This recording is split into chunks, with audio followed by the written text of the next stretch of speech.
All right, so today we're going to talk about thermodynamics. It's going to be a little bit of a recital of yesterday. This is going to be a two-part lesson. Tomorrow will be lesson 13, part 2, thermodynamics. Today's going to be lesson 13, part 1, thermodynamics. You ready, Shane? Overwhelming, isn't it? All right. So let's get this thing started. Yesterday we talked about thermodynamics today, or an intro to cell energetics. Today's going to be thermodynamics with a touch of enzymes, but today actually won't be enzymes. I'll be more for tomorrow. So thermodynamics and enzymes, part 1. All right. So if any of you took chemistry last year, the year before last, the final unit of that class is thermochemistry, unit 16. You learned about energy and the flow of energy in a system. There are a few laws of thermodynamics that we did yesterday. Dan, can you tell us what the first law of thermodynamics state?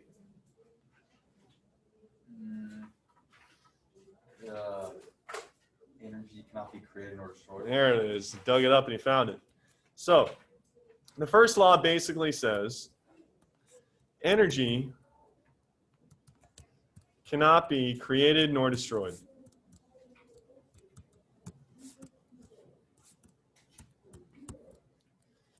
Well, if energy cannot just pop up into existence and then disappear into nothing, where does it come from and where does it go? Anybody tell me that? Jet, do you know? Where does energy go and where does it come from if it's not created or destroyed? You're on the right track. Yeah. It's converted into different forms. Yeah. It's chemical and solar. It gets converted into various forms of energy. Instead, it's basically recycled.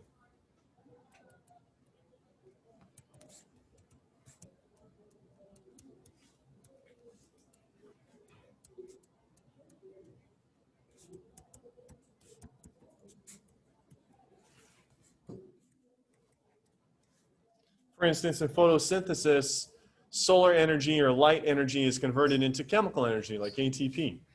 In a nuclear power plant or a hydroelectric dam, kinetic energy, which spins the turbine, is converted into electricity, which is done in a transformer to create power for homes and businesses. Well, there is a catch though, and that gets us to the second law of thermodynamics. Anybody remember what that one is? It has to do with that energy being recycled and going from one form to the next. Yeah. Energy is lost. Yeah, not all the energy is going to be lost as heat, but a portion of it is going to be lost in the environment as heat, and you cannot get that back. So when energy is converted into other forms,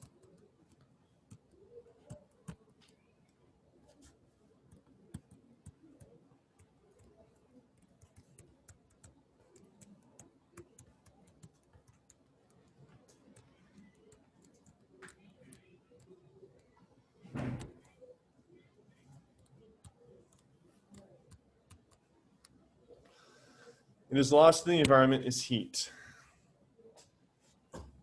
And you can't get that back.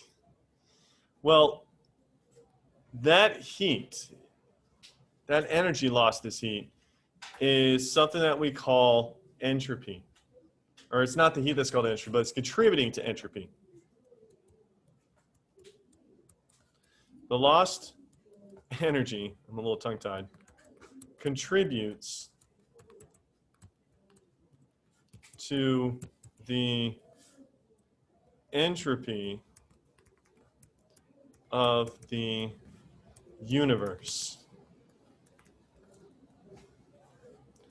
So, you need to know that the universe is always moving towards a more entropic state.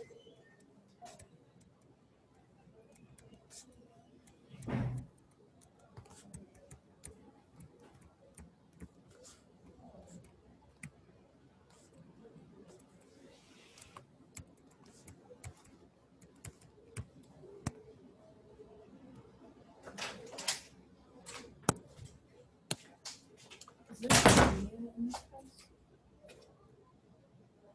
I don't think so. Nope. Do you know where room 233 is then? Down there on the left. This is 232. All right. Does anybody remember what this word entropy or entropic means from chemistry? Jasmine?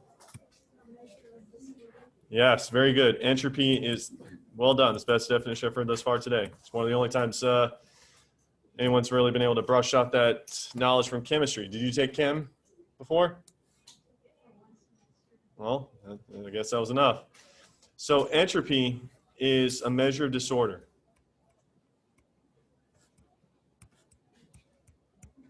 And it's represented by the variable S. So if you have a clean room, that's not very disordered at all. That's actually very organized. We would say that your room has a very low entropic value. This bookshelf has shelves, it has things stacked on the shelves in a somewhat nice fashion. We would say that this has a low entropy because it's actually organized. But if I tipped it over and it was scattered and broken all over the place, that's very disorganized, which is exactly what entropy is. That's disorder, so we would say the entropy increased by knocking it over. All right, well, there's an equation that some of you may recall from chemistry, and if you haven't taken chem, it's okay. It is the equation for Gibbs free energy.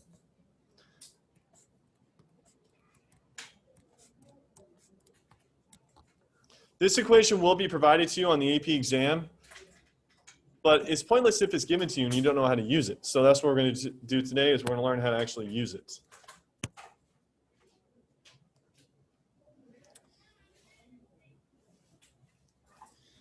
In the Greek language, in the Greek alphabet, what is that triangle? Yeah, delta. You guys hear that there's a Hurricane Delta out there now? When we ran out of the Arabic alphabet, we had to switch to Greek. We've already have alpha, beta, gamma. Now we're at the delta, and it's a category 4. And it's going to hit the Gulf Coast by like Friday or Saturday. It's a crazy hurricane here. Well, delta means change. And the way that you actually measure change is final minus initial. Let's say that Dan was trying to get on the football team, but he's too skinny. He needs to put on like 25 pounds of muscle. So he weighs 150. He's going to work out till he gets to 175. I want to know how much muscle or how much weight did he gain or lose. Well, he ended at 175, so I start with 175. And then I subtract what he was, which is 150. 175 minus 150 is positive 25 pounds. So we would say he gained 25 pounds. If we flip that so that he was 175 and he got down to 150, we would do 150 minus 175 equals negative 25, which means he lost 25 pounds. But whenever you're trying to do change, it's always final minus initial.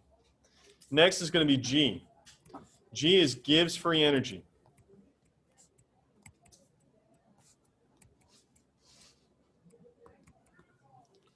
Gibbs free energy is the amount of energy available.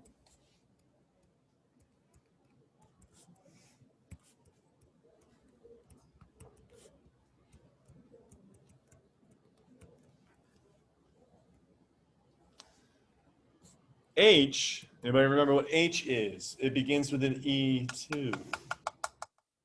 Remember? What if I said it begins with En? Enthalpy.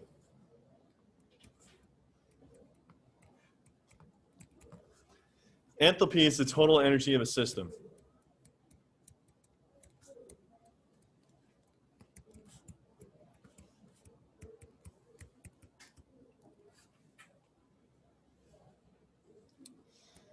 T is temperature, and we don't really care about it.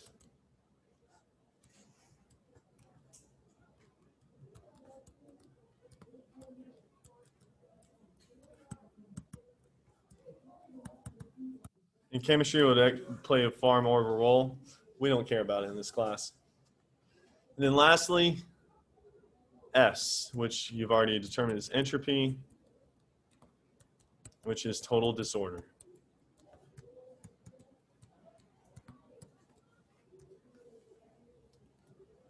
All right, so what you guys are going to learn is that when it comes to these variables, you do not have to worry about a number.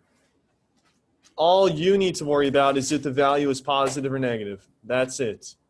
And the positive or negative value will help you to determine more, which I'm going to leave you on the edge of your seat as to what that will determine. But all that you need to know is that the numbers are not what matters.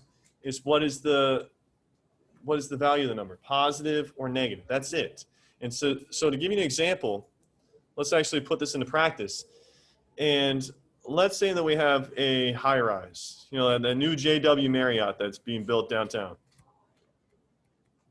What's with the, oh, what, you think we're going to destroy it? You're right. Huh? Oh. I thought you were sad because you were looking forward to the hotel. So let's say that this JW Marriott, it's an organized structure of concrete and steel and glass and pipes and just so much stuff. They've been working on it for more than 2 years. How would you describe the organization? Listen carefully to the questions I'm asking. How would you describe the organization of all those materials that combine to make this structure? Is it highly organized or poorly organized? What do you think? It's highly organized. So how would you measure the disorder? High or low? The disorder is low. So we would say entropy is just low.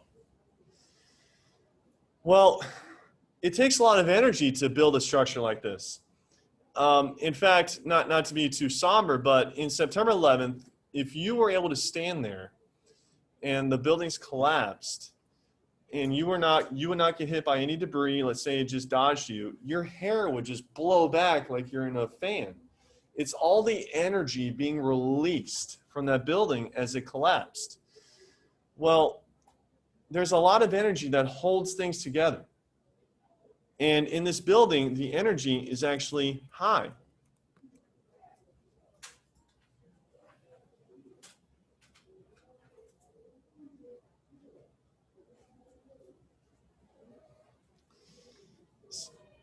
Now, let's go to debris. Let's say that before this building is finished, that there's a fatal flaw in the engineering and they have to tear it all down and start over. So this building is going to be turned into just a pile of rubble, a pile of debris. How would you describe the organization of this, high or low? So what is the disorder like? So the entropy is high. And all the energy that was holding that building together, that was within the actual structure of that building, that has been released. It is low. There's energy necessary to make structures, to make things whole. And when that energy is released, the structure is not going to typically be whole anymore. And this isn't just with artificial structures, this is with anything. Your bodies have more energy in them now than they do when you're dead. If you were just like a carcass laying on the floor, that has far less energy than what you all have right now. So we have our JW Marriott, this building, and then we have a pile of debris. Let's figure out what Gibbs free energy is like and if it's going to be positive or negative, okay? So entropy first.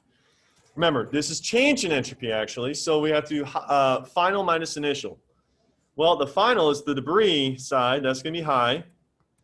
And the JW Marriott in all intact is going to be low. So high minus low. What kind of value would you get if you had a big number minus a small number? Positive or negative? Positive. Yeah, so delta S is going to be a positive value. Let's do delta H. Well, you ended low and you started high.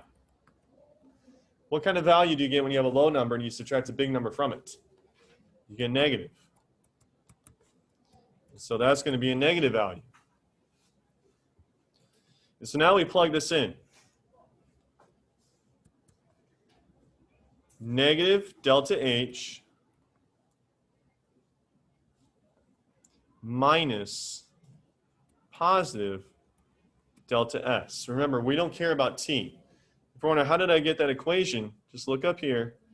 It's what I have right there, except I just took the temperature out because we don't care about temperature. So You have a negative minus a positive. What kind of number will that be? Positive or negative answer? That's a negative answer. You just make, when you have a negative and you subtract a positive from it, it's becoming more negative.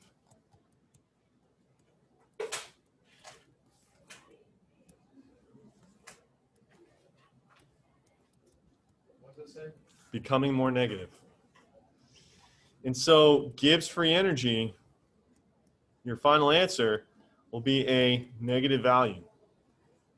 This means something. This means that this is a spontaneous reaction.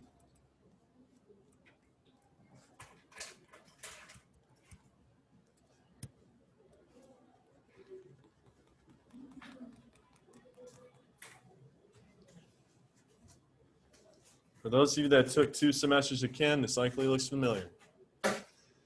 In a spontaneous reaction, here's what this means. There is no outside energy required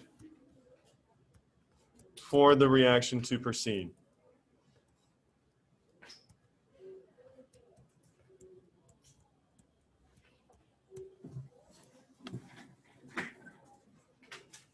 Okay, I have this umbrella right here.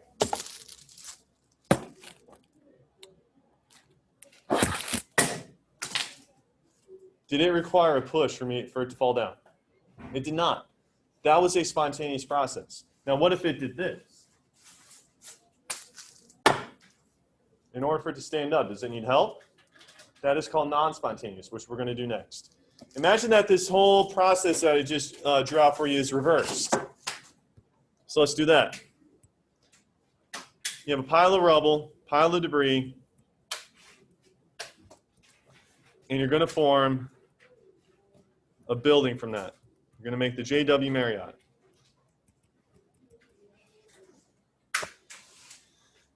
So the debris, if we look back, the entropy level is high, the enthalpy level is low.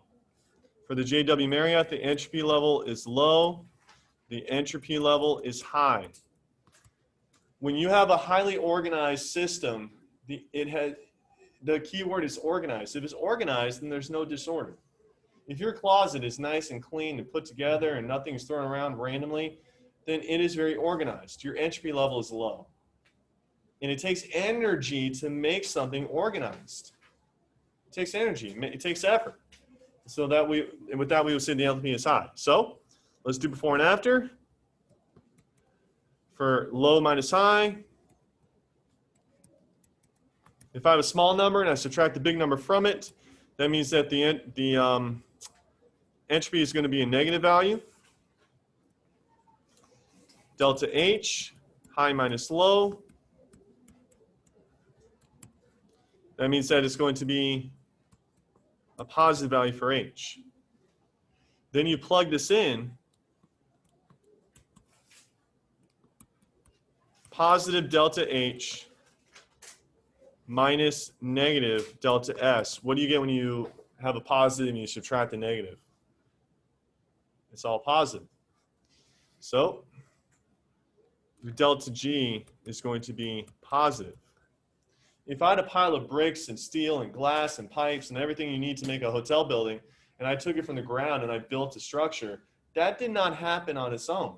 It took help. It took outside influence. And that's how you build a building. You got workers working on that thing for more than 2 years. This is a non-spontaneous reaction.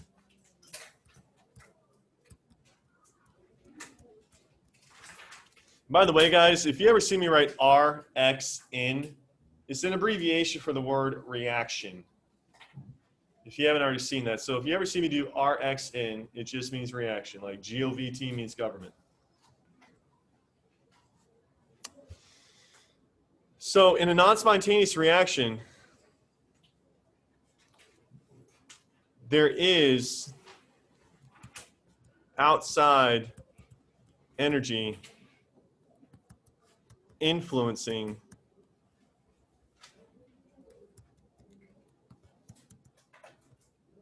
the reaction. So if I have this umbrella and it's lying down on the ground, and I pick it up, and I stand it up like that, it did not do it on its own. Is it capable of doing that, like actually standing up? Yes, but not without help. When I let it go, and it falls, that was spontaneous.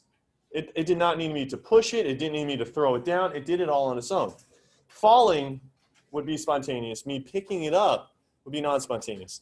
Other examples would be if you're on an inner tube or a boat or a paddleboard and you're going with the current. That's spontaneous. If you're going against the current, you need energy for that, non-spontaneous. If you jump out of an airplane and you somehow go up, that would be non-spontaneous. But if you just fall down, that would be spontaneous. But now, let's put this into an actual graph, okay? And just so we're all clear, negative delta G, or negative change in Gibbs free energy, is a spontaneous reaction.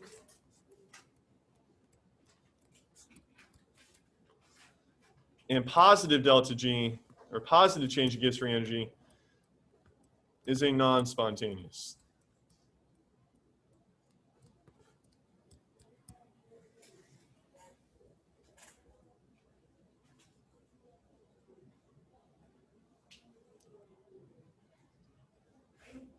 Now, let's put this into a graph. You guys saw a couple of these graphs yesterday?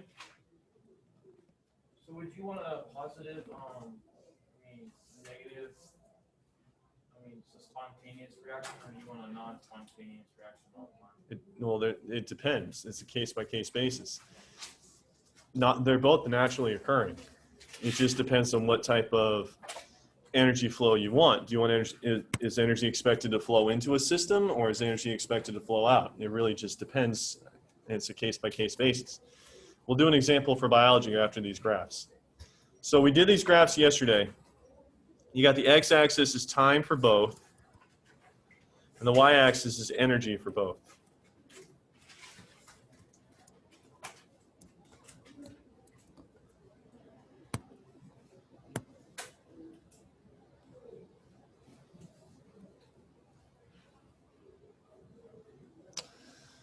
Okay, now you always start off a reaction with your reactants, and you end a reaction with your products. But in order to achieve products, you must go through the process, and in this process, this is a chemical reaction.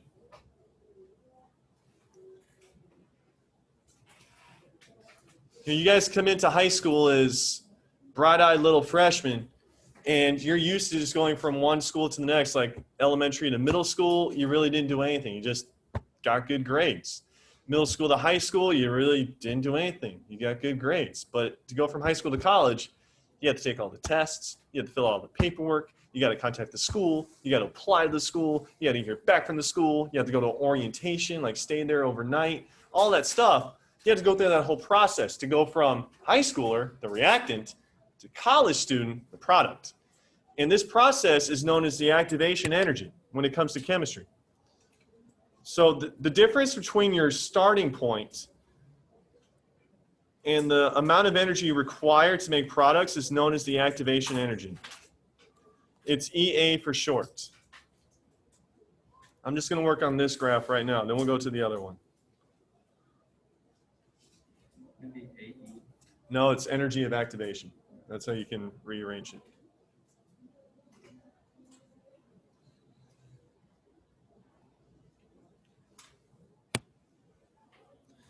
Now, the difference between the energy level of the reactants and the energy level of the products is called your change in enthalpy, delta H.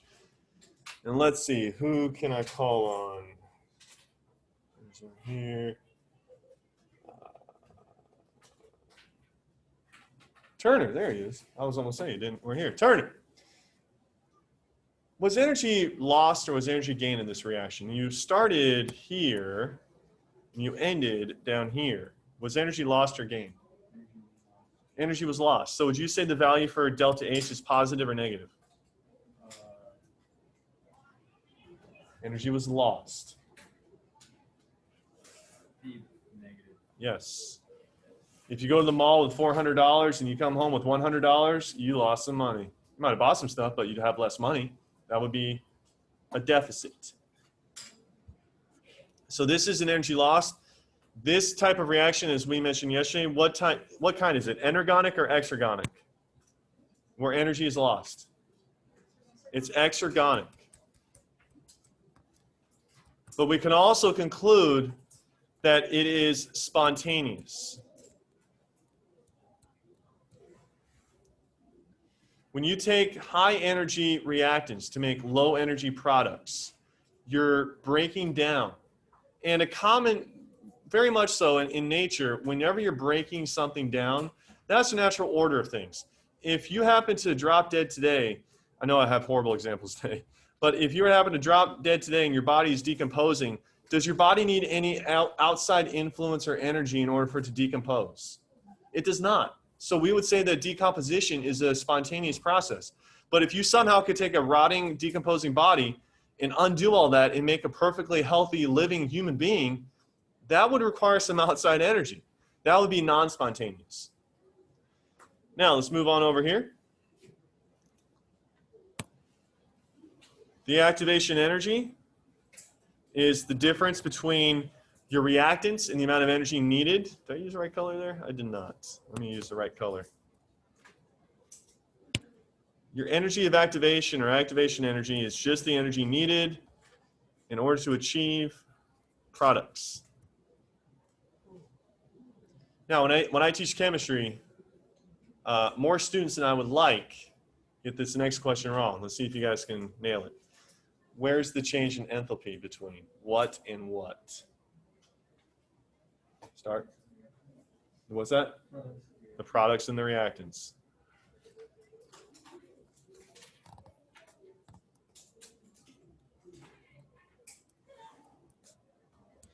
Now, Turner, I'm going to go back to you. Was energy lost or gained in this reaction? It was gained. You obviously have a higher energy level than what you started with. So would enthalpy be a positive or negative value? That's right. So this is a endergonic reaction. But because we're going from low to high, this is non-spontaneous. You're building up. And generally, in order to build up, you need energy to do that. You need an input of energy.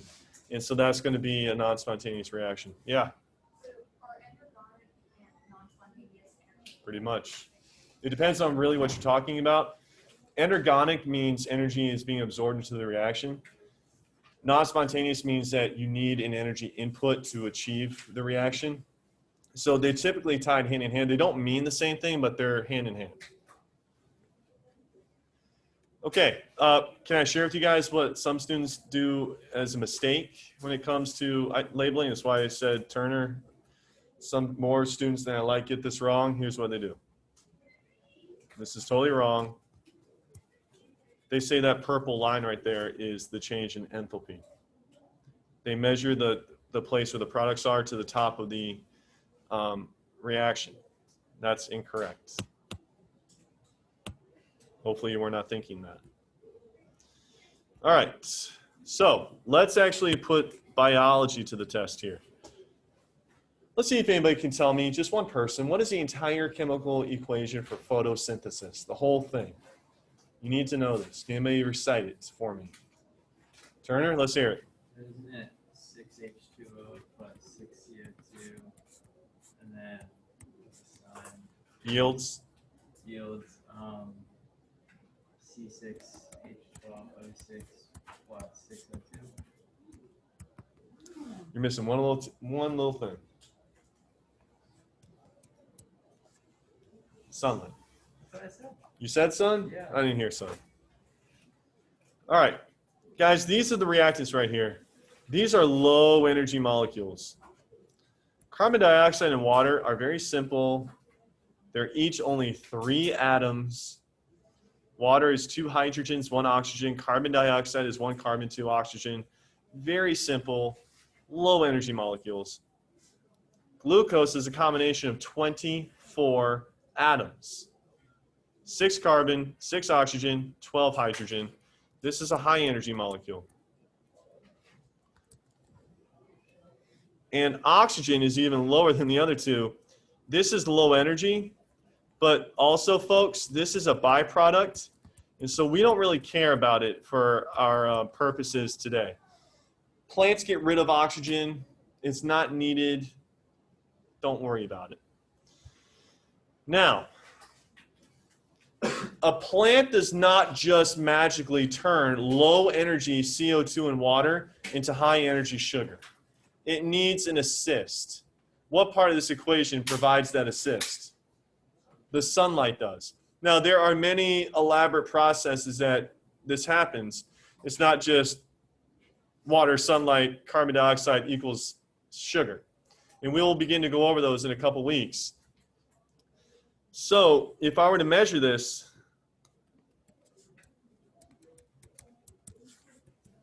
the energy or the disorder in water and carbon dioxide is high.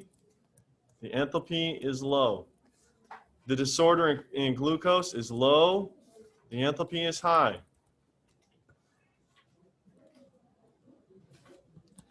So delta S, low minus high. This is going to result in delta S being a negative number or a negative value. Delta H is high minus low. This is going to result in delta H being a positive number. We plug it into the equation, change in Gibbs free energy.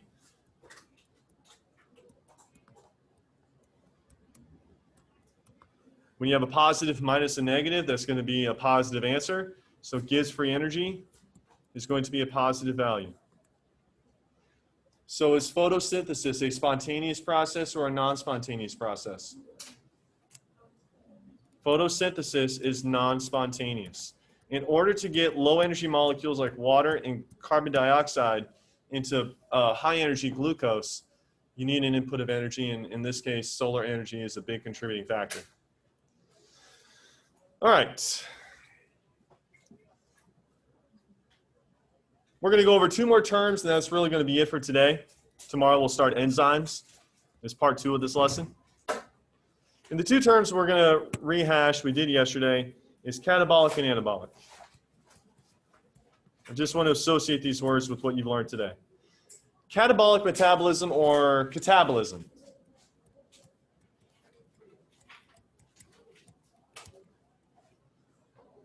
Catabolism is the breakdown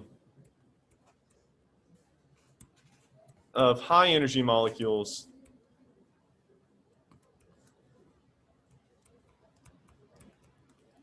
to low energy.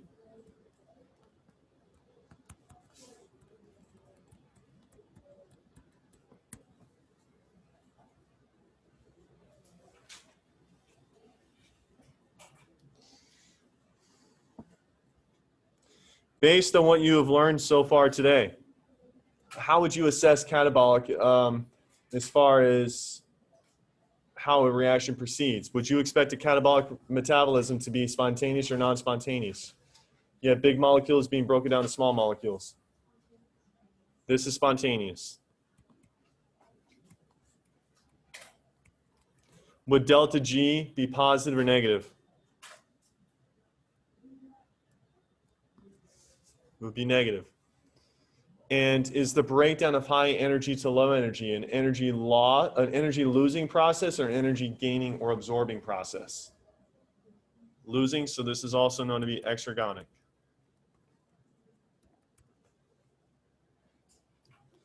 And then what wrestler do I want you to associate with anabolism?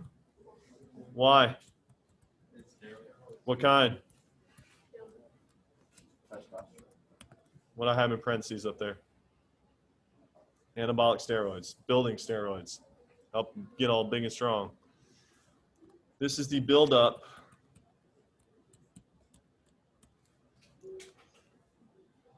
of low energy molecules into high energy.